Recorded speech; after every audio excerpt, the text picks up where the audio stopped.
बिस्मिल्लाहिर्रहमानिर्रहीम।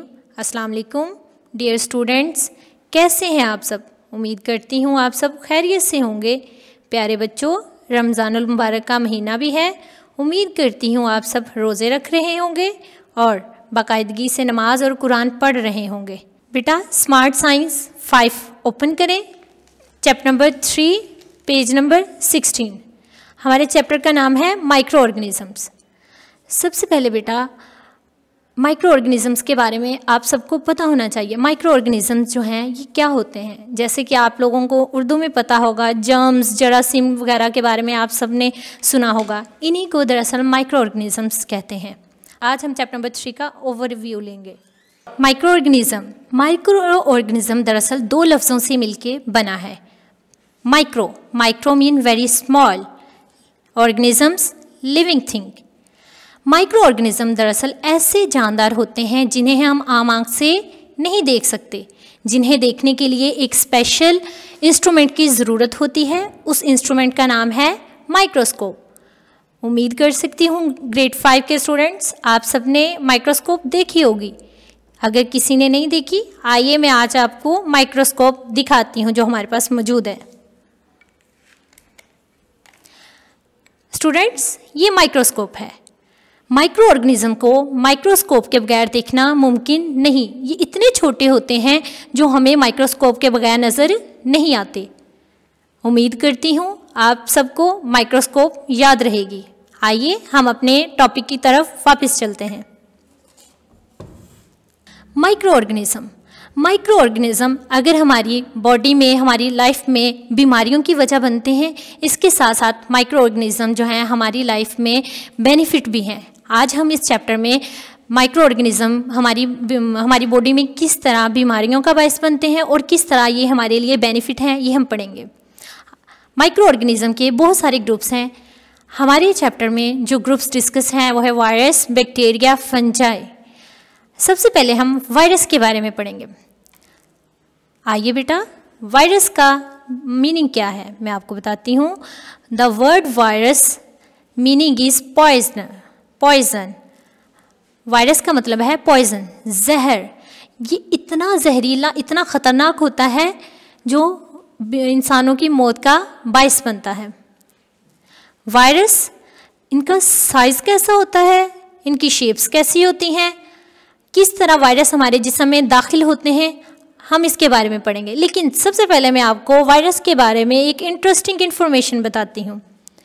वायरस अगर किसी लिविंग ऑर्गेनिज्म के अंदर होंगे तब ये रिप्रोडक्शन करेंगे, तब ये अपनी नस्ल को आगे बढ़ाएंगे, अपनी तादाद जो है वो बढ़ाएंगे। लेकिन वायरस जब लिविंग ऑर्गेनिज्म में मौजूद नहीं होंगे, नो लिविंग थिंग में होंगे, जैसे कि किसी पेज पे पढ़े हैं, किसी बुक पे पढ़े हैं, अगर हम बात करें स्पून पे हैं, तो ये अपनी रिप्रोडक्शन नहीं करेंगे और इनकी तादाद नहीं बढ़ेगी। इसलिए हम कहते हैं वायरस जो है बॉर्डर लाइन है लिविंग और नॉन लिविंग का। वायरस जैसा कि कोविड-19 के बारे में आप सब जानते हैं, 2019 से कोविड-19 ने पूरी दुनिया को अपनी लपेट में लिया हुआ है, जिसकी वजह से पूरी दुनिया जो है मुश्किलात का शिकार है। कोविड-19, कोई भी माइक्रो ऑर्गेनिजम्स हम ले लें, वायरस, बैक्टीरिया, फंजाई, ये हमारे जिस्म में दाखिल किस तरह होते हैं। ये हमारे जिस्म में दरअसल दाखिल होते हैं कॉन्टेमिनेटेड फूड खाने की वजह से। कॉन्टेमिनेटेड आलूदा खाना या आलूदा पानी पीने की वजह से माइक्रो ऑर्गेनिज्म हमारे जिस्म में दाखिल होते हैं। जैसा कि ये आपको फोक नज़र आ रहा है, अगर हमने फोक को धो के रखा हुआ है, जैसे 2-3 घंटे पहले धोया, तो हम उसी से खाना शुरू कर दें, उसमें भी वायरस, बैक्टीरिया मौजूद होते हैं। उसको हमें दोबारा से धो के इस्तेमाल करना चाहिए। वायरस, बैक्टीरिया और फंजाई हमारी बॉडी में कॉन्टेमिनेटेड फूड और कॉन्टेमिनेटेड वाटर की वजह से एंटर होते हैं। वायरस का फर्स्ट विक्टिम जो है, उसमें कोरोना वायरस किस तरह एंटर हुआ, उसने कॉन्टेमिनेटेड फूड खाई होगी जिसमें कोविड-19 वायरस मौजूद था, जिसकी वजह से वो उसके जिस्म में दाखिल हुआ। अब ये वायरस जो होता है ये किस तरह एक जानदार से दूसरे जानदार में मुंतकिल होता है। इन्फेक्टेड पर्सन अगर स्नीजिंग या कफिंग करेगा, जिसकी वजह से उसके पास बैठे हुए हेल्दी पर्सन जो हैं उसके स्नीजिंग और कफिंग से निकलने वाले वाटर मॉलिक्यूल जो हैं उनसे मुतासिर होंगे और उनकी बॉडी में भी ये कोविड-19 जो है एंटर हो जाएगा। वायरस जो हैं ये इतने छोटे होते हैं जिन्हें हम आम माइक्रोस्कोप से भी नहीं देख सकते। ये बैक्टीरिया और फंजाई से भी बहुत छोटे होते हैं। वायरस जो हैं इन्हें हम देखने के लिए इलेक्ट्रॉन माइक्रोस्कोप का इस्तेमाल करते हैं, जो बहुत बड़ी माइक्रोस्कोप होती है, जो वायरस को देखने के लिए सिर्फ वही इस्तेमाल की जाती है। कोविड-19 की अगर बात करें, कोविड-19 जो है हमारे रेस्पिरेटरी सिस्टम पे जो है वो इफ़ेक्ट करती है। उसका टारगेट जो है हमारा रेस्पिरेटरी सिस्टम होता है। उसके बाद सेकंड वायरस की जो डिज़ीज़ है वो है पोलियो। पोलियो के बारे में आप सब जानते होंगे। पोलियो क्या है? पोलियो एक ऐसी डिज़ीज़ है जिसकी वजह से living thing mostly human beings में जो बोन्स हैं, लेग बोन्स, वो वीक होनी शुरू हो जाती है। पोलियो वायरस दरअसल बोन्स पे अटैक करता है। मैं आपको पोलियो वायरस की सबसे पहले डायग्राम दिखाती हूँ। वायरस, ये आपको कलरफुल जो है डायग्राम नज़र आ रही होंगी, ब्यूटीफुल सी। दरअसल ये वायरस की शेप जो है स्फेरिकल शेप जिसे हम कह सकते हैं वैसी होती हैं। इसमें हमारे पास दो वायरस जो हैं वो शो हुए हैं, corona virus and polio virus. Corona virus के बारे में मैं आपको बता चुकी हूँ। पोलियो वायरस का जैसा कि मैंने आपको बताया, इसका अटैक जो है वो बोन्स होती हैं। अब आपको मैं पोलियो वायरस की एक डायग्राम दिखाती हूँ। ये आपको पर्सन नज़र आ रहा है। इस पर्सन ने कॉन्टेमिनेटेड फूड या कॉन्टेमिनेटेड वाटर पिया होगा, जिसकी वजह से पोलियो का वायरस जो है इस हेल्दी पर्सन के जिस्म में दाखिल हुआ। जैसे ही इसके जिस्म में दाखिल हुआ, इसने इसके जो है बोन्स पे आके अटैक किया। दरअसल जो पोलियो वायरस होता है उसका अटैक जो होता है दरअसल मेन लेग्स होती हैं। अब आपको जैसे कि नज़र आ रहा होगा, इसकी एक लेग हेल्दी है और दूसरी इफेक्टेड है। ये पोलियो वायरस की वजह से। अब ये जो वायरस है पोलियो वायरस से हम किस तरह जो बच सकते हैं, जैसे कि आप सबको पता होगा, मैंने भी और आप सब ने भी बचपन में पोलियो के ड्रॉप्स पिए होंगे। ये दरअसल वैक्सीनेशंस होती हैं जिसकी वजह से हम ये वायरस से बच सकते हैं। पोलियो वायरस जो है ये हमारी बोन्स पे अटैक करता है और इसकी वैक्सीनेशन बहुत ज़्यादा ज़रूरी है। नेक्स्ट हमारे पास वायरस की जो डिज़ीज़ है वो है हेपेटाइटिस। हेपेटाइटिस क्या होती है? हेपेटाइटिस दरअसल ऐसी डिज़ीज़ होती है, ये भी आलूदा पानी पीने या आलूदा खाना खाने की वजह से होती है, जो हमारे लीवर पे अटैक करती है। जैसा कि आप जानते हैं पानी हमारी ज़िंदगी के लिए बहुत ज़्यादा ज़रूरी है। अगर पानी गंदा होगा, उसमें हेपेटाइटिस के वायरस मौजूद होंगे तो जाके हमारे लीवर पे अटैक करेंगे और हमारी जो है बॉडी इफ़ेक्टेड होगी। और ये इतनी वाइटल डिज़ीज़ है जिससे इंसान की डेथ भी हो सकती है। हेपेटाइटिस जो है, अब इससे हम किस तरह बच सकते हैं? हेपेटाइटिस से बचने के लिए जैसा कि बेटा आप जानते हैं, हो सके तो पानी को फ़िल्टर करके पिएं। अगर आप पानी को फ़िल्टर नहीं कर सकते तो पानी को बॉयल करें। वायरस के बारे में मैंने आपको बताया। कोविड-19 से बचने के लिए हमें कोरोना वायरस की वैक्सीनेशन करवानी चाहिए। वैक्सीनेशन करवाने से अगर वायरस हम पे अटैक करेगा तो हमारी बॉडी में एंटीबॉडीज़ बन जाएंगी, जो इस कोरोना वायरस के ख़िलाफ़ जो है वो वर्क करेगी, इसके ख़िलाफ़ एक्शन लेगी। पोलियो के लिए हमें जो है पोलियो वायरस के लिए हमें पोलियो की वैक्सीनेशन करवानी पड़ेगी, पोलियो के ड्रॉप्स पीना पड़ेंगे। हेपेटाइटिस के लिए भी हमें इसकी वैक्सीनेशंस होती हैं और इसकी एहतियात भी होती है। इसकी एहतियात बहुत ज़्यादा ज़रूरी है। सेकेंड ग्रुप जो हमारे पास है माइक्रो ऑर्गेनिज्म का, वो है बैक्टीरिया। बैक्टीरिया के बारे में बेटा मैं आपको बहुत सी इंटरेस्टिंग सी बातें बताती हूँ। अगर बैक्टीरिया हमारी लाइफ में, हमारी बॉडी में बीमारियों का बाइस बनता है, इसके साथ साथ बैक्टीरिया हमारी बॉडी में, हमारी लाइफ में बहुत ज़्यादा अहमियत का भी हामिल है। सबसे पहले मैं बैक्टीरिया की बीमारियों के बारे में आपको बताती हूँ। अगर हमने कॉन्टेमिनेटेड फूड या वाटर हमने खाना खाया या पानी पिया है तो हमें फूड पॉइजनिंग हो सकती है। फूड पॉइजनिंग क्या होता है? पेट में सीवियर किस्म की दर्द होती है, वॉमिटिंग, लूज मोशंस वगैरह। निमोनिया, ये भी बैक्टीरिया की वजह से ही होता है। ये तो हमने पढ़ ली है बैक्टीरिया के जो है डिजीज़, बैक्टीरिया जो है किस तरह हार्मफुल है हमारे लिए। लेकिन बैक्टीरिया के मैं आपको इंटरेस्टिंग इन्फॉर्मेशन बताऊँ। बैक्टीरिया की फर्स्ट इन्फॉर्मेशन जो है इंटरेस्टिंग वो ये है, हमारी बॉडी में स्मॉल इंटेस्टाइन उसमें एक बैक्टीरिया पाया जाता है। वो बैक्टीरिया जो है हमारी, उसका नाम है इशर्शिया कोलाई, ई कोलाई उसका नाम है। वो हमारी बॉडी को विटामिन के देता है।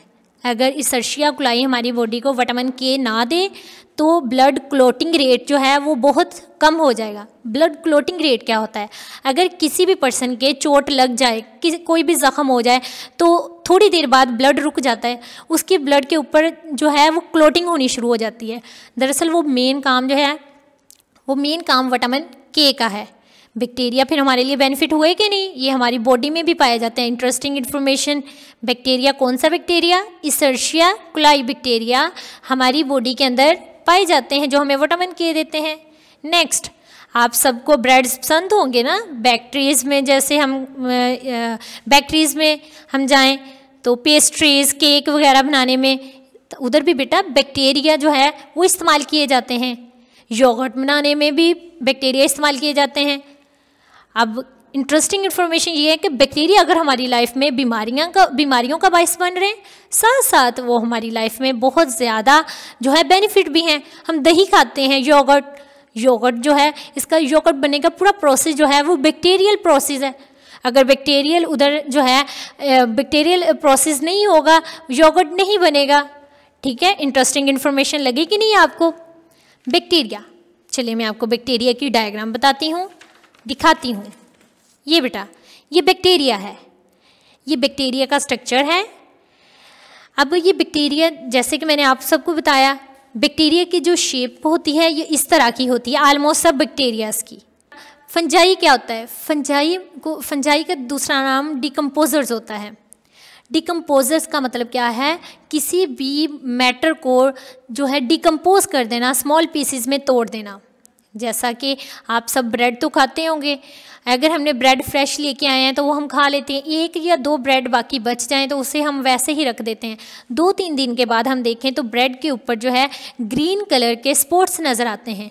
वो ग्रीन कलर के स्पॉट्स दरअसल फंजाई ही होते हैं जो उस ब्रेड को डिकम्पोज कर देते हैं। वो फंगस अटैक होता है। आइए मैं आपको फंजाई की डायग्राम दिखाती हूँ। ये देखें, ब्यूटीफुल से आपको फंजाई नज़र आ रही है। दरअसल ये मशरूम्स हैं, ये फंजाई है। फंजाई की टाइप्स आती हैं, फंजाई की एग्जांपल्स आती हैं, उसमें ये मशरूम्स हैं। ये ब्यूटीफुल सी जो डायग्राम्स है ये फंजाई हैं। ये फंजाई है तो ब्यूटीफुल सी, लेकिन ये जो है डिकम्पोजिंग का बाइस बनती है, ये हमारे लिए नुकसानदेह भी है। ठीक है, अब बेटा फंजाई के बारे में आपको मैं बताती हूँ।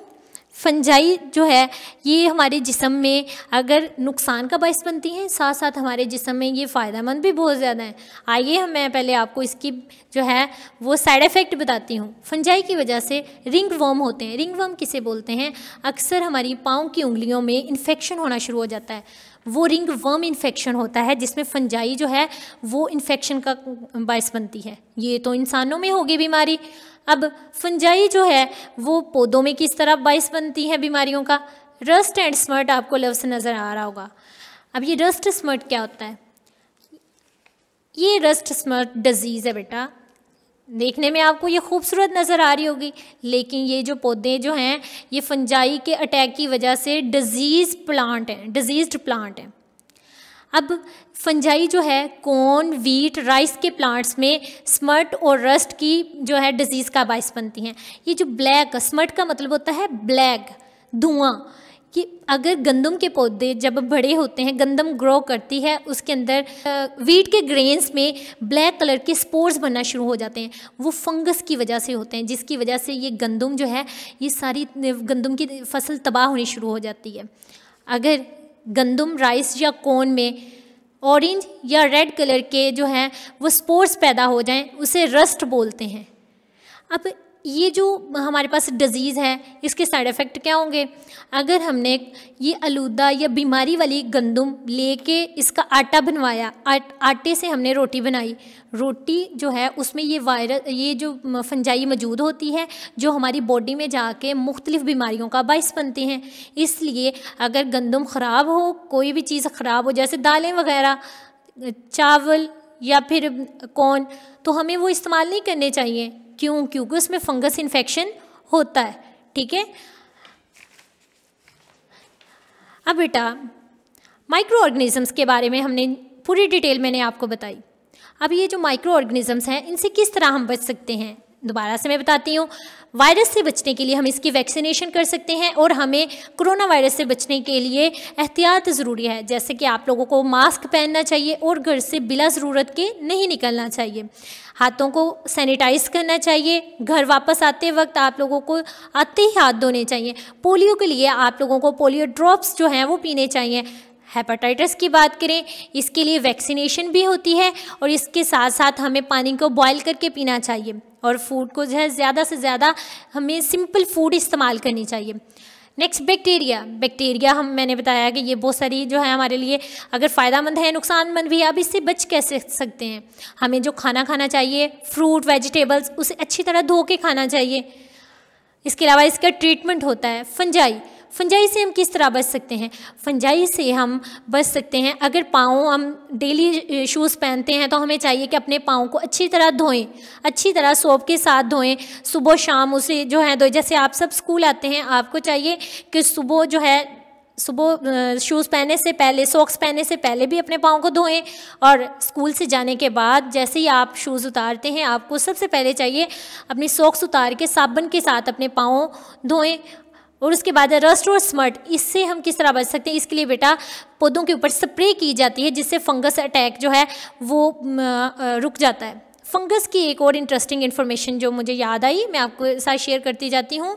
बेटा फंगस जो है, इससे हमारे पास एक ऐसी एंटीबायोटिक बनाई जाती है जिससे पेनिसिलिन बोला जाता है। ये पेनिसिलिन जो है ये फंगस से तैयार की जाती है, जिससे अगर किसी के कान में बैक्टीरिया का इन्फेक्शन हो जाए ना, जैसे कान में दर्द हो जाता है, कान में मुख्तलिफ इन्फेक्शन होते हैं, तो फंजाई से एक मेडिसिन तैयार की जाती है जिसे पेनिसिलिन बोलते हैं।